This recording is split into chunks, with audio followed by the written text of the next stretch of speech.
第1169章联手。突然被从森林中强行扯出来的人影，也是令得曹营等人一惊。不过待得他们瞧得来者面貌后，方才略微松了一口气。那宋清眼中更是掠过极难察觉的幸灾乐祸。哼，萧炎，啧，我还未去寻你，你居然还自己送上门来了。见到那隐藏的身影居然是萧炎，黑衣男子也是一怔，旋即脸庞上划起一抹诡异笑容，笑道。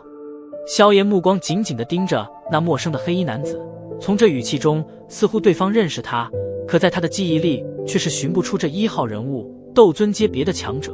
他见得也并不多，每一个都是给他留下了极深的印象，但唯独面前此人令得他相当陌生。不知阁下是何方高人？萧炎似乎与你素不相识，冲着黑衣男子抱了抱拳。萧炎沉声